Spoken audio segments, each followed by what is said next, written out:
Welcome to APTA Live Student Night. My name is Lindsay Durand. I use she, her pronouns, and I am your Director of Communications for the Student Assembly Board of Directors.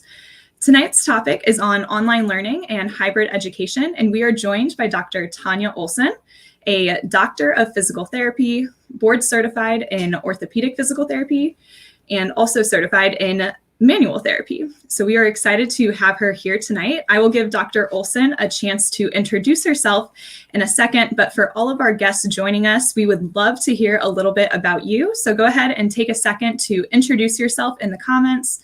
Feel free to share your name, where you go to school, where you're tuning in from live tonight. And if you'd like to continue this conversation on our other social media platforms or ask any questions throughout the chat, please use the hashtag APTA Live. If you don't follow us on social media, you can find us on Twitter at APTA Students and on Facebook and Instagram at APTA Student Members. And again, if you have any questions throughout the chat or throughout the discussion, please drop them in the chat and we'll be sure to answer as many questions as possible. We'd love to hear your thoughts throughout the conversation as well, so don't be shy, share your thoughts and discuss in the comments too. So Dr. Olson, we'll go ahead and have you give yourself an introduction. Tell us a little bit about who you are and how you got to this point in your career. Well, let's see. So how I got to where I am.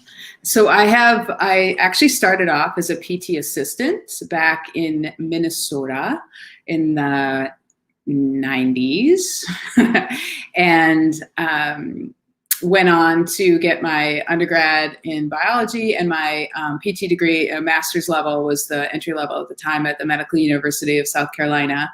Got my doctorate through evidence in motion, and then I'm working on my doctorate in education right now. I have a bit of experience with the accelerated hybrid PT and PTA model of education. Been adjunct faculty at South College, which was the first hybrid accelerated DPT program of its kind. And we're on the 5th graduating class now, I think. And then back in 2016, I helped start the first PTA hybrid accelerated program here in the Tampa area in Florida. And so my experience with hybrid education is, that's what's brought me here. Awesome. Can you tell us a little bit about your experience as a PTA and how that transitioned you into a physical therapist? I think you kind of briefly mentioned that in there. Yeah. So for me, I really like school. And I really enjoyed all of the curriculum and everything that I learned during the PTA program. But I knew very early on in the education process that I was going to want to go on to more schooling, because I just really enjoy school a great deal. And so for a lot of people, I think that's the biggest difference between choosing the PTA or PT route, whether or not you've got to love school to go on and into the PT realm. Whereas a PTA is primarily a clinical position and you're working with patients. But yeah, because I love school. That's really it.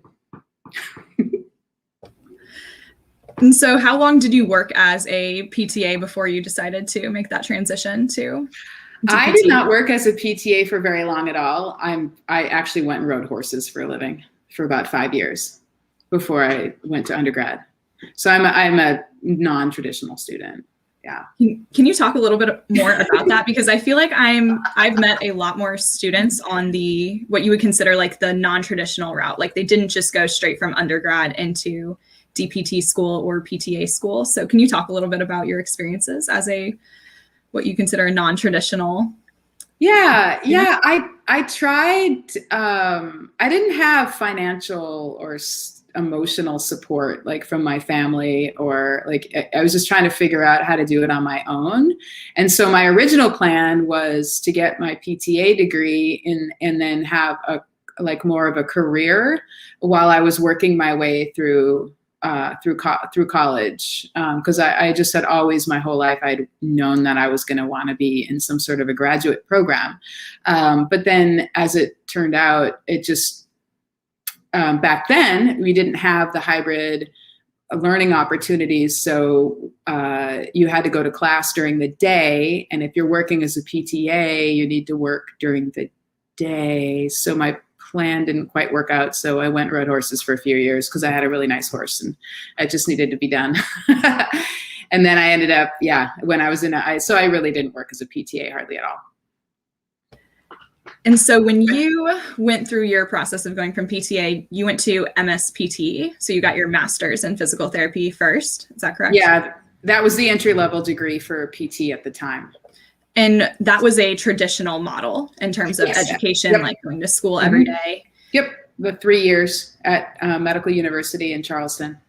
And then when you transitioned to your doctorate, was that a hybrid model or traditional?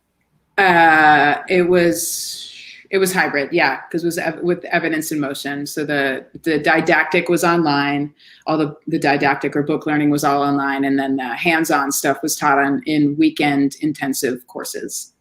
Okay, and when was this? Because I feel like I didn't even hear about hybrid programs until just a couple years ago when I was applying for PT schools.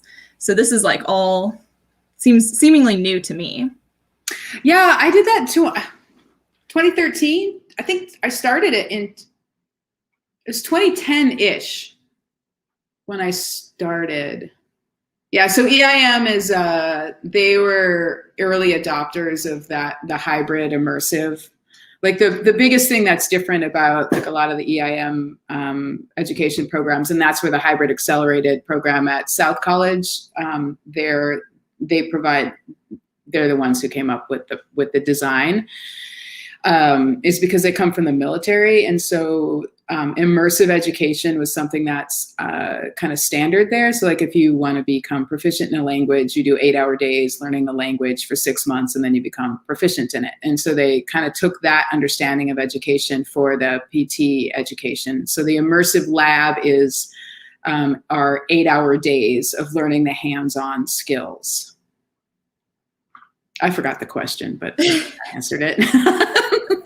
Well, it's perfect because it kind of leads into our next question. But can you talk a little bit about like how the traditional model of schooling is different from the hybrid? You've kind of touched on it a little bit with this military model and how they took that into the immersive courses. But what is kind of like the meat and backbones of a hybrid program or an online program as we're seeing PT and PTA programs transition to this model?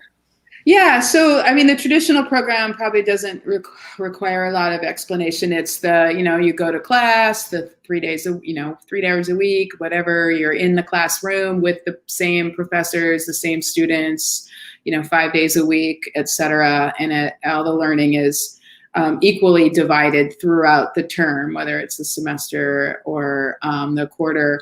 Whereas a hybrid program technically has an online component and then an in-person component. When I worked at the PTA program in Eugene, Oregon, that hybrid program had the students, all the book learning was online, and the students came to lab for 8 hours every Friday. And so that was kind of a hybrid. It wasn't accelerated because it was still the same amount of time for a traditional PTA program. Whereas the South College and then the Rasmussen College, which is where I worked as the PTA program, the accelerated hybrid model has all the didactic throughout the entire term. The students and the faculty live all over the country. And you do all the book learning online. And then the last 2 weeks of the term, the students and faculty all go to South College and learn the hands-on skills in the form of 8-hour days. Does that make sense? Yeah, absolutely. So okay. What is the benefit of doing it that way versus like learning throughout your semester? Yeah, so there's a lot of really great benefits with regard to the hybrid model, especially the accelerated model. So some of the reasons the barriers to higher education are oftentimes for students have to do with geography and the primary ones are geography and finances. So in order to pick up and move to a traditional program, traditional campus, like not everyone has that option. Not everyone has the option of, I mean, school is far more expensive than it ever has been. And so that the cost of college, if you're going to school for 18 months instead of 24, like with the PTA program, you're going to be paying less in tuition overall. So those are the two issues that barriers to higher education that the accelerated hybrid program addresses. The hybrid program in general, where the students don't have to pick up and move, allows for students to not have that geographical barrier. Meaning, so I worked as a traveling PT for years, and I'd see a lot of these small towns. They can't keep and retain PTs because a PT who's not from that small town isn't going to they're less apt to move to a small town and live. Whereas if you're from that small town and you stay there and you're able to go to college and stay connected in that small town, you're more apt to be able to stay in your town and serve your community. So the taking away the geographical barrier opens up the opportunities for higher education for folks that perhaps wouldn't be able to do so. So I think that's one of the big benefits for hybrid. The accelerated reduces the overall costs. Yeah, and I think you bring up a lot of good points that we are lacking representation in our profession, and especially having access to PTs in these rural areas. I know we've been trying to combat that with telehealth services, but again, we're running into issues of people not having accessibility to high-speed internet to conduct telehealth services. So really, how else can we make it more accessible? So I love that you bring up the fact that having a hybrid program or having a program that has an online option will actually potentially increase the ability for a student from these rural communities or areas away from PT schools to actually be a part. Do you think it'll reduce the cost of actual school? Well, for the accelerated, for the accelerated programs, it is a reduced cost overall. But I also just want to point out too that with the hybrid programs, there's a greater opportunity for diversity overall, because just by nature of it being more accessible to folks, you can also, not only we're taking away the geographical barriers, but there's more diversity that can be fostered with taking that barrier away. Oh, wait, tell me what your question was. I forgot. Just diversity, in terms of if we go towards more of a hybrid model in the future, if more programs take these on as opposed to the traditional model, traditional models right now, especially in private universities, you're seeing cost of PT school over $100,000. So if we transition to more virtual, can we expect some of these costs to be reduced? Yeah, they are less, because South College is a 2-year program versus a 3-year. And I don't have the numbers offhand, but it costs less overall because you're going to school for 1 year less. Whereas the PTA program I worked with as well, it was 18 months instead of 24. So ultimately, yes, that is one of the benefits for hybrid accelerated program in particular, because it's lower cost. But in terms of if the program's the same length, the same 3-year program, do you think those costs would decrease at all? Yes, because it costs less for the college to conduct the educational process. Because think about it, you don't have to have and this is where we're still kind of working things out. Because what's happening is established traditional programs are now adding a hybrid program, because it's kind of the way CAPTI works. If you have a PT program or a PTA program established and then you want to add a hybrid one, you don't have to go through all the same hoops for accreditation, candidacy and accreditation. You don't have to start from the beginning. You can just add it. And so for that university, for the university's perspective, online program or hybrid program allows them to have that many more, an entire another cohort that doesn't take up the space on the campus. So it's an addition to their the traditional program. Yeah, that's a good point, especially that you bring up that current programs that exist can add that hybrid option, and it's you don't have to go through the reaccreditation process that you would if you were starting a brand new problem or a brand new program. Can you talk a little bit about like what types of students are successful in these hybrid programs, the accelerated program? I think that's something people are realizing, that maybe they're more successful online versus more successful in the classroom. So how do you determine which students are going to be successful? Yeah, so that's actually part of the reason why I'm getting my doctorate in education, because that's where I want to do, that's actually what I'm looking at doing my dissertation in my program for, because we're still, it's one of the big things we're trying to figure out at South is how can admissions choose the students, how can we identify the characteristics that will predict whether a student can succeed in the program. And so, clearly, if you're going to be going to PT school at home, online predominantly, and especially in an accelerated program, you do need to have a level of autonomy. You need to be self-directed.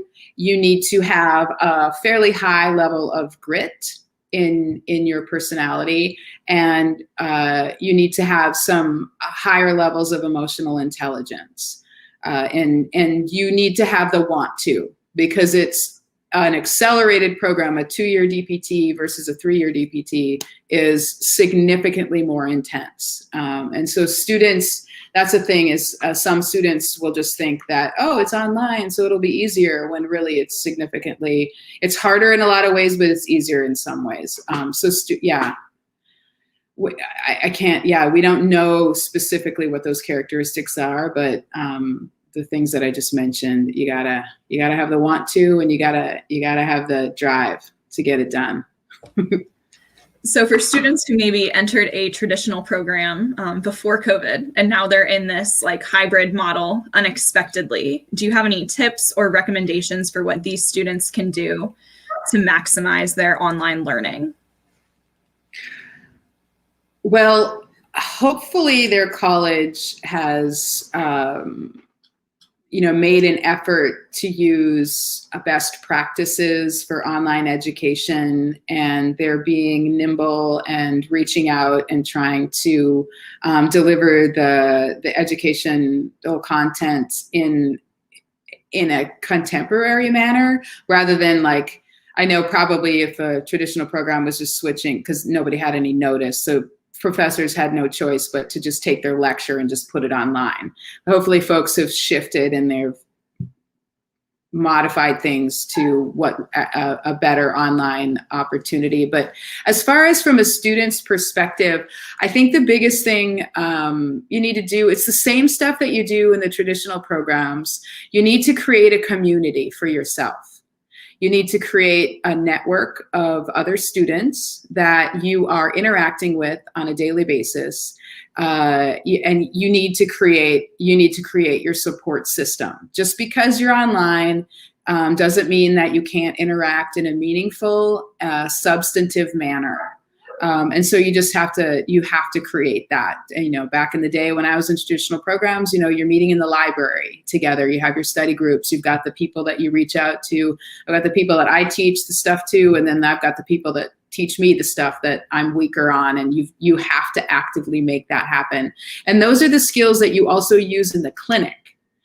The skills that you get you through school are the same skills that help you be a good clinician and a good colleague. So those are the things that I think students also need to be mindful of, because I think sometimes students, I just went off topic, but students, it's not you're in school and now I'm a PT or a PTA. Like there aren't different skills. The same thing that gets you through school are the same things that get you through in your career. And I think that should help, like, keeping things in perspective when you're up late at night and you're frustrated and you're tired and you're just like, oh my God, just if you can think to yourself, okay, how can what I'm doing right now, how is this going to help me treat a patient? And my favorite story is that 5 o'clock on a Friday patient, do they get less care because you're tired? It's that same thing with that content you're trying to learn. Like those same skills that you learned, you just buck up, get it done, dig deep, make it happen. Those same skills are what's going to help you be an excellent clinician. I feel like I'm getting a pep talk. I'm like, I know, right? I can't wait. Okay, I want to talk about Immersive Lab, but yeah, I'll let you keep asking your questions. Oh my gosh, I'm so excited now. But I think you brought up such great points about community and really building that community. And I remember my first year of PT school and not feeling like I had that community and not really interacting with my classmates because I commuted. And so I didn't live close by, and I was always, commuting to school and then having to commute home and spending all my time studying. And so I didn't have that community. And once I started to seek out that community, which I actually found within APTA, not even necessarily within my class, things started to get a lot better. And like you said, you kind of like, you bear down, you get it done, and you think about all the ways that this is going to make you a better clinician. Mm-hmm. And so my little plug here, if you're attending CSM students, you can join our conference connections, and that's a great way to build community and connect with other students. Can you talk a little bit about your immersive lab, since you seemed really excited about that? Okay, so here's what's fantastic about the immersive lab in the accelerated programs is that the students are coming in and it's 8-hour days of learning. So it's immersive. We call it lab intensive or immersive labs. So as an instructor, we get to see and guide the students with not just, so think about a traditional program. Let's say it's a manual therapy course, a musculoskeletal course. You're going to go in a traditional program, you're going to go in 2 days, 2 hours a day, 2 hours, 3 times a week. You come in, you put your jacket down, chat for a little while, and really at the end of the day, you probably are actually practicing that skill for maybe half an hour or so, maybe 45 minutes, after the lecture and the questions and blah, blah, blah. And then you leave and, you really don't have sustained interaction with your other classmates and all that. And so in the immersive lab setting, you're an 8-hour day in that class with all of your other classmates. You're working with different classmates, you're working with different instructors. So you're working on emotional intelligence, you're developing your interpersonal skills because you're not always going to be working with the favorite people that you like. You're learning how to perform self-care. So you need to know whether or not you get hangry and what you need to do about that and how to figure out when that's happening, or how to help your colleague know that they're getting hangry and they need a Snickers or something like that. Or you need to know when to take your bathroom breaks. You need to know how to ask. Hey, it's cold in here, how to advocate for the room, kind of thing. You need to communicate, you need to, so Immersive Lab in particular develops the soft skills that really translate into being a skilled clinician, because you're in a sustained, stressful environment, but we're all in it together. So yes, it's stressful, but we're all in it together. We're in the trenches, and it's so, in the space of 3 8-hour days in like one course in an immersive lab, the students just grow just immensely. And so our students at South in particular come out with these higher level of soft skills. Plus we also get to spend a great deal of time talking from a clinical reasoning perspective. And so I know the students get frustrated at the time, but we are very intentionally choose to not lecture during lab as much as possible. So if a student asks us a question, we're going to be less apt to just straight up give an answer. We're going to foster clinical reasoning in that student by asking a question to them, like the Socratic method, because the reason you're there is to learn how to think like a PT. And I know sometimes the students get a little frustrated because they just want the frickin' answer. Well, if you just want the frickin' answer, just look it up. That's what Google is for. Like, I'm here to foster clinical reasoning. So that's the biggest thing about Immersive Lab is it's just so much, it's intensive and comprehensive. And I love how you brought up the soft skills, because I think as a PT student as well, like when you're going through PT school, it is there are times when it gets so hard and you're so overwhelmed about the actual content. Like you don't even think about the soft skills, the communication skills, the ability to negotiate. Like you don't think about those. My school, we have, once a semester, like what's considered a negotiation practical. So you have like a formal practice for like a week, but other than that, you're really not thinking about the development of those soft skills until you get into clinic. And so I like this idea of having the opportunity to develop those soft skills as the semester goes on. It seems like a much better way as opposed to getting into the clinic and not having any of that and having to learn all of it in the clinic. Right. And at the end of the day, it doesn't, the Maya Angelou quote, people will forget what you say, but they won't forget how you made them feel. Patients really are not impressed with our knowledge. They're impressed with who we think they are. Are we interacting with them as a human? Are we interacting with them empathetically? Are we connecting with them? Are we treating them like they're a person? That is far more important than whether or not you've read this appropriate most recent research study or whatever it is that you can easily get kind of tangled up in your head about. But people dismiss the soft skills, but that's what the patients see. That's what they need from us. I'm not dismissing the content, but understanding how that fits and giving yourself some credit. Like, if you feel comfortable with your patients and they feel comfortable with you, you will calm down and feel comfortable and then be able to apply the content much more confidently. Your brain will settle in and you'll be able to think much better. And so I think sometimes students focus on a little bit of the wrong, if you focus on the human part, your thinking part kind of really relaxes and is freed up. Whereas if you do it the opposite way, you get nervous and act weird around patients, and then it doesn't work because then you get nervous and everything goes crazy. I love that perspective, and I wish I would have had that advice on all 4 of my clinicals.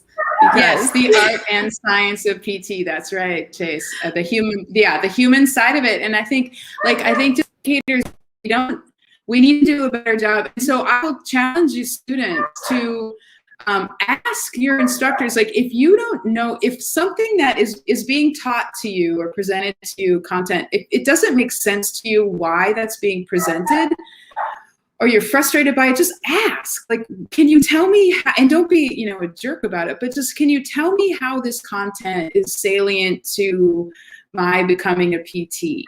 And, hopefully that instructor can give you the bigger picture, because you have to have some faith in the fact that we understand the bigger picture. Not everyone fully understands that. But if you're frustrated and you don't know, ask.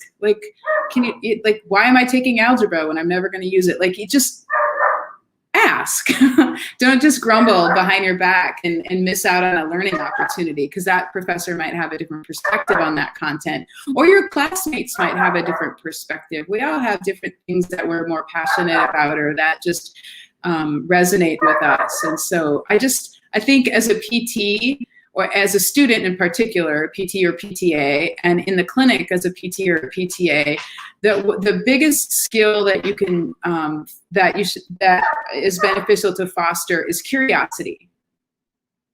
Just be curious about, what is this, rather than be like, ugh, it's annoying, but yeah, being curious, tell me more about that. Can you tell me more? That's actually a really good thing to say to a patient when you're scared and freezing, because they're gonna, when they want to talk, if you say, can you tell me a little bit more about that? And then let them talk while you're doing your breathing and trying to untangle your mind. 1 second. You're good. We're actually going to break for announcements for a second here. So we'll give you a minute to grab a drink of water and we'll be right back. But in the meantime, students who are tuning in, I just want to keep you updated on a few things coming up. So like I mentioned earlier, we have our CSM Conference Connections GroupMe. So you can join through APTA Engage. Go ahead and sign up through that link, and you will receive an email with a link to join the GroupMe. We'd love to have you there. This is a great opportunity for students to network. Traditionally, this is done in person, and you're assigned a small group that you can meet up with at some point in the conference. But obviously, because everything's virtual, this is how we are substituting. So we'd love for you to join and take part in this awesome networking opportunity. A reminder that CSM does start tomorrow. Live programming will be Monday through Thursday, 7 to 10 p.m. Eastern time. So be sure to check that out. I have heard that there are a few swag boxes left. So if you have seen all the posts about the awesome Centennial swag boxes that come to the first 15,000 people to register for CSM, we do have just a few left. If you hurry and register, we will be running out soon. The first batch has been shipped out, and we are continuing to ship them out. So if you haven't received your swag package yet, don't worry, it is coming. So again, live programming will be available Monday through Thursday, 7 to 10 p.m. Eastern. All direct access programming, as well as poster presentations and any pre-recording sessions that you need to watch, will be available starting tomorrow, February 1st. So check out the website tomorrow for all of those recordings, information, presentations. Additionally, APTA student members does have their general membership meeting on Friday, February 26th. This will be open to all students, and one of the perks of the virtual format is that all students can attend. There will be no limit on the capacity, so please mark your calendars for February 26th. It'll happen in the evening. We will be confirming the exact time, but we look forward to seeing you there and connecting with more students. So I think that is all the announcements I have. So we will welcome Dr. Tanya Olson back. Tanya, you talked a little bit about the development of clinical reasoning when you have a hybrid model. So you learn all of the didactic curriculum first, and then you're able to use the clinical reasoning skills a little bit better. Can you kind of talk a little bit more on that and kind of the benefits, how that happens? Yes. I just wanted to answer Torin's question. He said, for programs, adding a hybrid program on top of a traditional one, does that require a second set of faculty to support essentially two concurrent programs? Yes.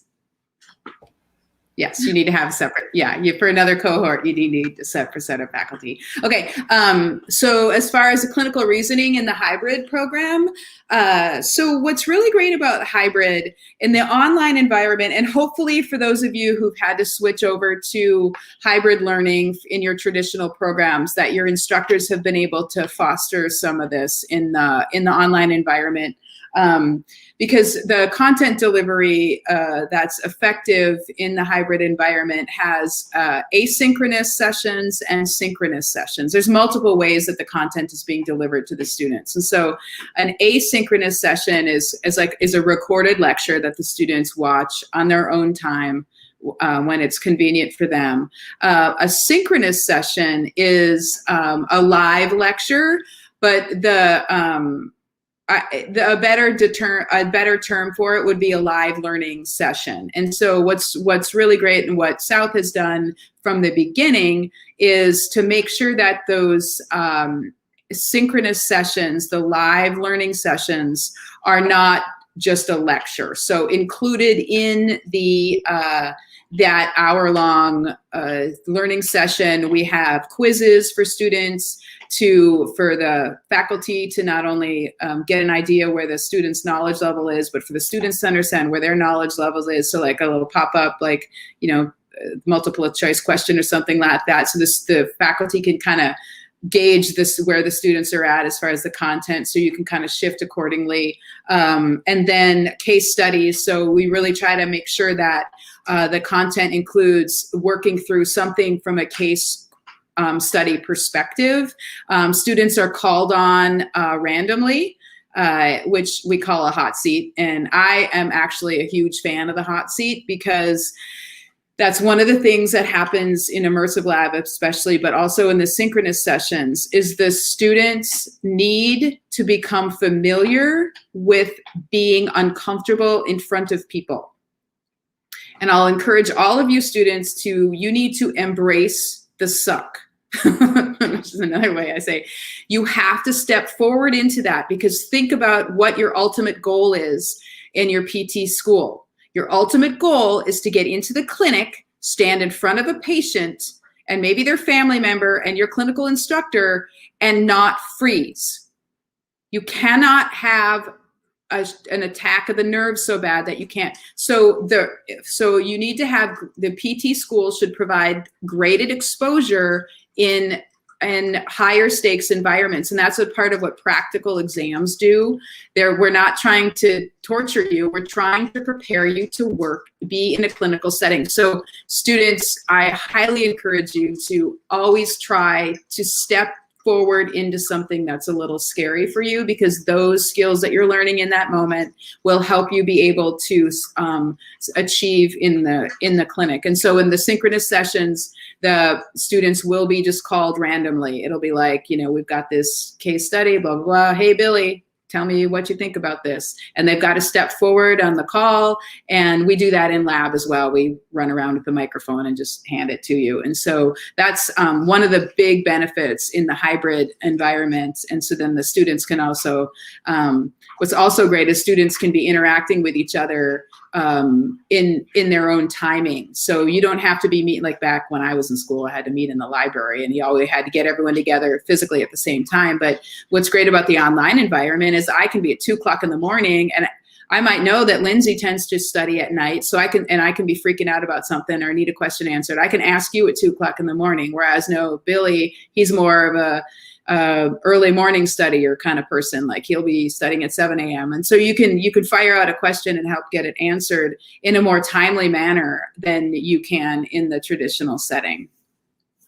I think I kind of answered that, right? Yes, better still.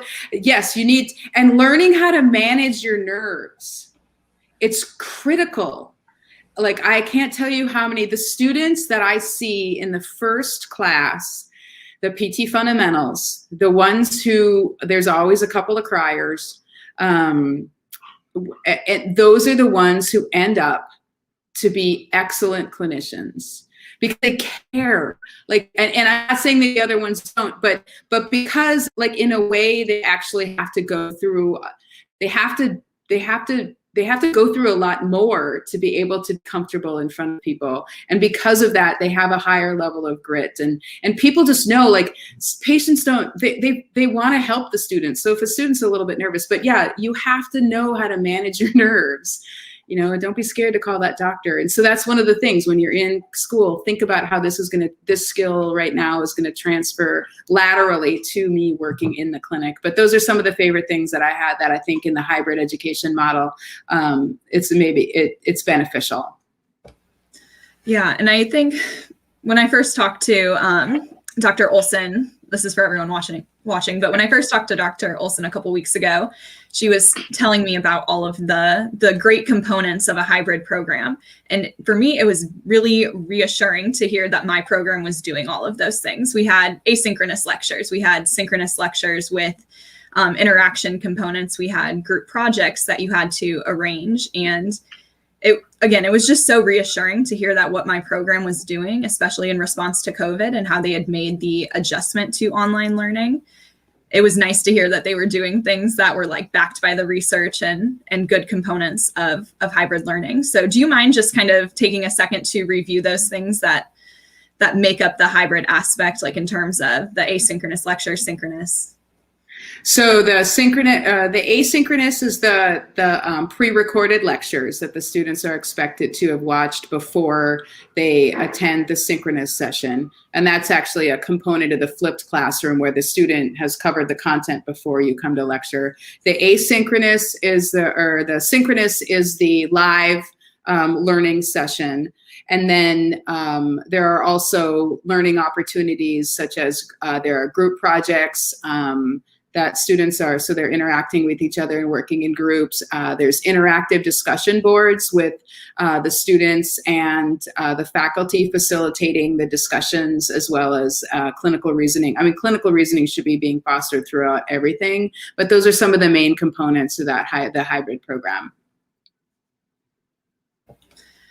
Yeah, and I know for me too, like to kind of bring it back to the immersive labs So my program was 100% virtual for my last semester before I went into my last 2 clinical rotations.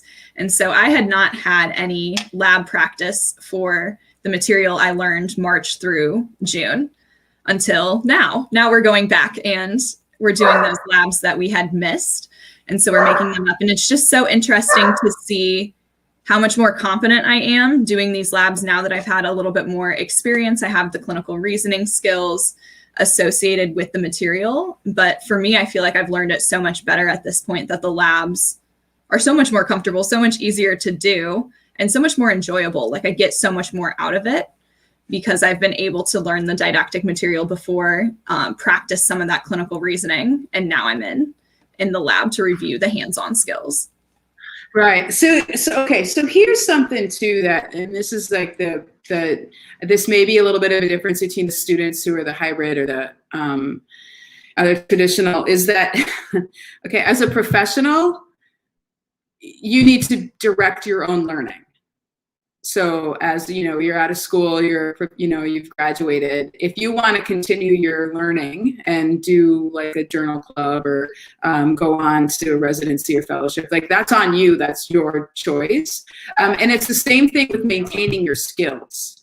You do not need to have a patient to practice your skills on. The psychomotor component of working physically with a patient needs to be an unconscious process for you that you don't have to think about. And there's no reason why. And so students, frustrates the living daylights out of me because they think, well, I don't have a patient, so I don't have to practice, or I can't practice. Well, for one thing, can't is just, that's a cop-out. You can learn, you can move like a PT in your day. Like you figure out, once you learn the PT stance, when you're frying up your eggs in the morning, don't just stand there stiff-legged and turn. Shift like a PT, stand like a PT, work on your dog's leg. Handle your dog, shadow your manips. Like if you're doing a cervical manip, use your hand, shadow it. There's no reason, you do not need a body to practice your hands-on skills. And I think that that's one of the things that we struggle with a little bit with the students is as helping them to maintain their psychomotor skills.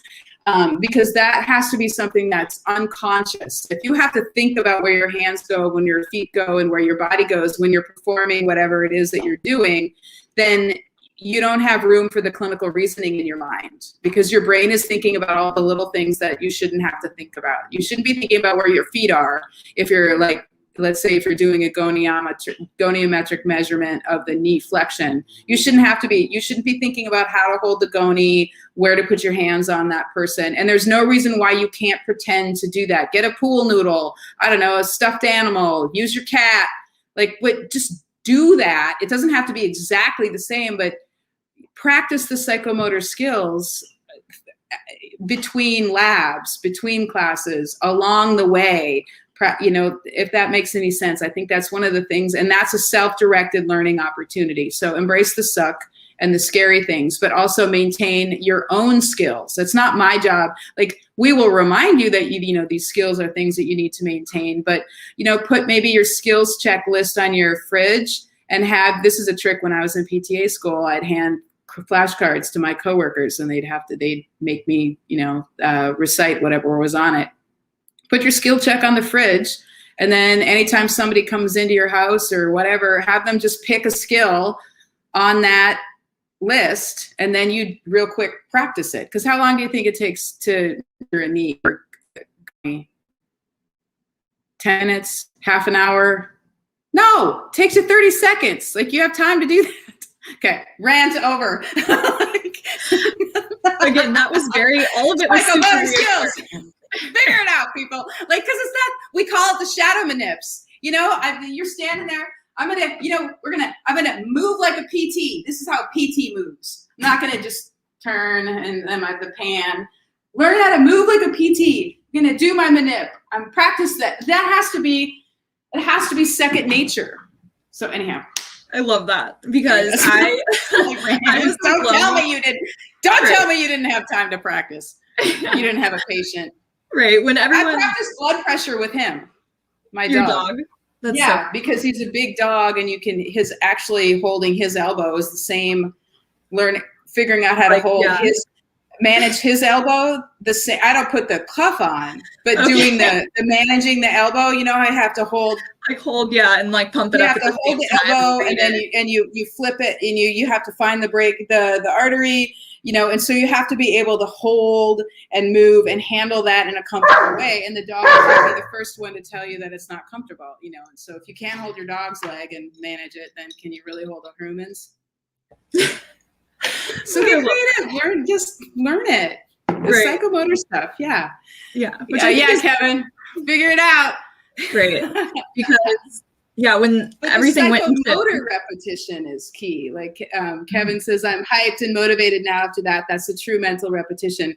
The psychomotor repetition. You shouldn't be thinking, which hand do I put the goniometer on? Which one is the numbers I read? That cannot be something that you're thinking about when you're in the clinic. If it's not second nature, then you that's on you.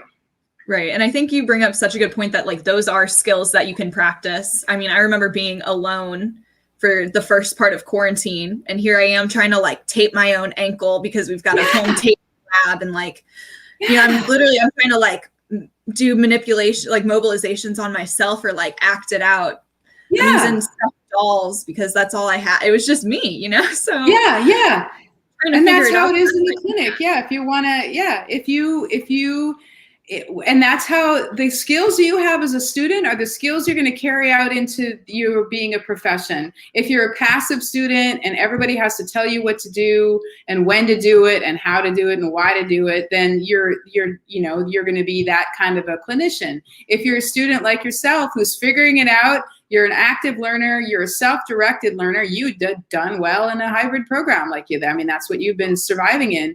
But that psychomotor component, like students have to understand that 10,000 repetition, the 10,000 repetition rule, it's not really a rule, but anyhow, if it's not unconscious, the movements and the simple things, because what happens is the students think that they're going to remember the little things, but they won't, because that's the first stuff they forget. But if you're trying to think about the little things, then you don't have room in your brain to think about the complicated things, and that's where you get in your own way. And I remember having those. I remember having those experiences on clinicals as well, like being like, I'm not even sure that I'm set up the right way, like I don't even know what I'm feeling. And in my head, I'm trying to put together the clinical reasoning, but it's like, I didn't even have the hands-on skills at that point. So and it's okay if you don't know what you're feeling, because that develops over time. But at least if you know where to put your hands, if you know how to not, pick up somebody's leg in a non-painful way, in a comfortable way, don't have creepy man hands, they're all, to know how to have soft hands, then you can relax. And the more you relax, the better your handling skills are. But you gotta, self-directed learning. So kind of like, we got off topic there. Like I've mentioned throughout the discussion here, a lot of programs have switched to some sort of hybrid model with COVID. Do you think that that's going to last even after COVID is gone? Are there going to be programs that are utilizing some form of hybrid model from here on out? Can you hold that? I just remembered something I forgot to say. Yes. So in the Immersive Lab, there early on at South College, there was somebody who was from a different college. They were trying to decide if they were going to bring in the accelerated hybrid model to their college. And he followed around a group of students with a clicker. And he counted the number of times a group of students had supervised practice of one technique. And in the space of like that week, the students on average had practiced that skill with supervision like 94 times. So that's another, like that's in lab, the students are able to just, the repetition, the Immersive Lab, the repetition is significantly more. But okay, that's off topic. But now, okay, let's go back to your original question as to whether or not hybrid education is here to stay. Well, for one, South College started 5 years ago. And I was working at the hybrid program in Lane Community College back in 2010. So it's been coming for a long time. So the best thing that COVID has done is it has kicked the doors down for those who have been holding out and saying it's not an appropriate way to deliver education. So it has blown the doors open, and there's people out there now who see the value in the hybrid education in the DPT world that had previously been staunchly against it. And so I think that it is most definitely, and especially with the things going on with, removing the geographical barriers, reducing the cost, increasing the diversity of students that can be reaching out to students now that they have an opportunity to not have to physically go to their lecture at 8 o'clock in the morning. They can do their synchronous session or the async in their own time. Like, I think this is really opening the doors for more hybrid programs in the future. Significantly reduced the resistance that was present in a lot of places prior to 2020. Right. I completely agree. And I mean, I remember being part of that resistance, which is so funny because I look back at my high school and undergrad and was like so electronic based. Like I did everything on my computer. Yet I stumbled upon a hybrid program and unknowingly like sent them a request for more information. And they called me up and they're like, oh, you're interested in our hybrid program. And I was like, oh no, I thought this was like the traditional program. And they were like, well, are you would you want to hear more about our hybrid program? And I was like, no. They were like, why not? And I was like, I said it a lot nicer, but they were like, why are you not interested in the hybrid program? And I was like, because I need to be in person to learn. And that was my perspective. And now having done half of my PT school the traditional way and half of it the hybrid way, I would have gone back and done it 100% hybrid if I could, because it's so much better fits my personality. And like, I'm so much more productive in the morning. And if I can focus on things, I feel like I have the discipline. But to your point, it's very interesting that so many people were anti-hybrid or anti-online learning, and COVID has really opened the doors and pushed that boundary and shown people that it can be a successful model for a lot of students. So I'm excited It just humanity in general. Like, there's so many people that are now there's just so much communication that's been opened up by COVID because people have had no choice but to learn how to use Zoom. But there's thousands of people who never would have learned how to use Zoom, then they've had to. And so that's going to continue moving forward. They're not going to stop using it. They're going to continue. Now they can see their grandkids and all this kind of thing. It's definitely. And also thinking about moving forward to patient care, being comfortable in the online environment will prep you to be able to provide telehealth services to patients moving forward, because that's going to be, that should be something that was granted by Medicare during the pandemic. And, that's just something that a lot of clinics have shifted to. And so there's a little bit of a skill with not only being comfortable with the technology, but also being comfortable with, there's just a lot of, being a PT or a PTA, it's all about problem solving. That's what we're doing all day long. We're solving problems. And if you can't figure that out, in a telehealth visit, there's a lot of skills some soft skills that you learn in the online setting that's going to help you be better working online with patients. Yeah, absolutely. So I think I have one more question, unless some other questions come in through Facebook or YouTube or Twitter. But someone asked if you think that with programs going to a hybrid model, there will be more or less teaching opportunities, like if students are interested in teaching in the future. Oh, I am so glad you asked that question. Thank you. Oh, yeah, absolutely more. Okay, good. More, for sure. Yeah. That's one of the greatest things about South right now, South College. I'm gonna cry.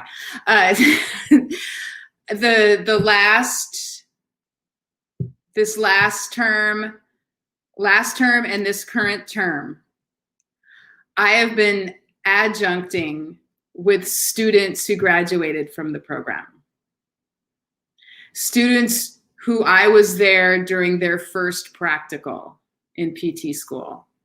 And now we are colleagues teaching together. And it just, I can't tell you how absolutely just full circle and proud and just fulfilling it is to have that happen. And so with the online programs, with the hybrid programs, South College, the colleges are, 100 students is not an unusual number.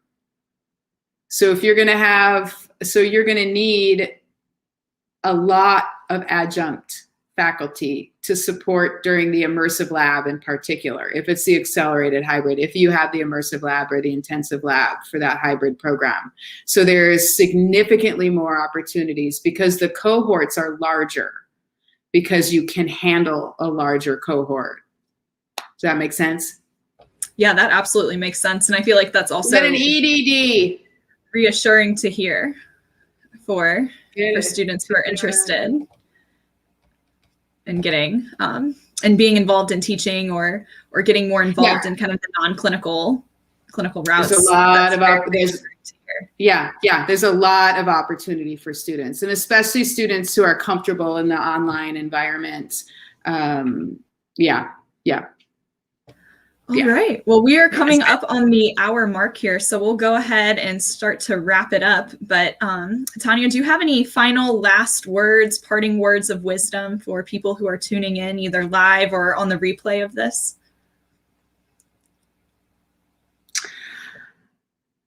I would say value your educational process, because you're only in school in this program, in this moment, one time. And although the day-to-day grind and the hassles, and it's easy to just kind of take it for granted and just think that you just want to get through this, it's everything that you're doing is valuable when you're in school. Everything in school is valuable, it is meaningful, and it directly translates into how you are going to be as a clinician. And in your doldrums, or when you're tired and you're stressed and you're frustrated, I highly suggest that you really try to think to yourself in that moment, how are the skills that I'm learning right now going to make me a better clinician? And if you can take yourself out of that moment of when you're just of despair and you think about those patients that you're going to interact with, and those patients whose lives you're going to meaningfully change because you dug deep and you made this happen and you got it learned and you've practiced your psychomotor skills and you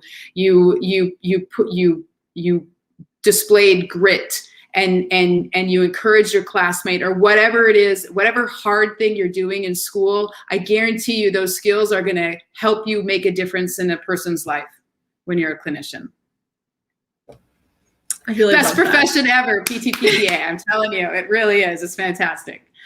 I agree. And I feel very inspired and ready to take on my week of hybrid learning.